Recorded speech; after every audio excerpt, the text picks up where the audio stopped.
রাজা স্টোরসের পক্ষ থেকে আবারও একবার অমিত কুমার মন্ডল ফিরে এলো আপনাদের ভালোবাসার দুনিয়ায়, নিয়ে আসবে আমার রঙের দুনিয়ায় প্রত্যেকবারের মতন। কারণ কিনা আপনি যে মুহূর্তে দেখছেন এই মুহূর্তে আপনি কোথাও আমার ভালোবাসার মানুষ, সেই জন্য এরকম ড্রপ টেস্ট ক্যান্ডেলে, এরকম যে ক্যান্ডেলগুলো আমরা ফেলি, ওখানে অনেক কমেন্টের মধ্যে থাকে যে আপনি ভাঙা ভাঙি দেখাচ্ছেন কেন, বা ভাঙা দেখাচ্ছেন কেন, ভাঙা দেখাচ্ছেন কেন। তাদের উদ্দেশ্যে উত্তর দেওয়ার জন্যই আজকে ফেরা।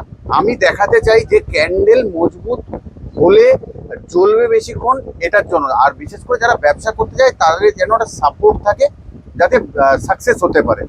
নর্মাল ক্যান্ডেলগুলো বড়ই নরম হয়, ভেঙে যাওয়ার চান্সেস থাকে, কিন্তু আমাদের হার্ড। সেই জন্য কোথাও একেও আমি যদি ড্রপ করি, তারপরও দেখুন ক্যান্ডেল আমি দাঁড় করিয়ে দিচ্ছি, কোনো রকম কিন্তু ভাঙা বা কিছু নেই। এটাই কিন্তু আমি বোঝাবার চেষ্টা করছি আপনাকে। আবারও যদি দেখতে চান দেখাতে পারি যে ক্যান্ডেলটা পড়ার সাথে সাথে ভাঙছে না। ভালো থাকবেন, সুস্থ থাকবেন।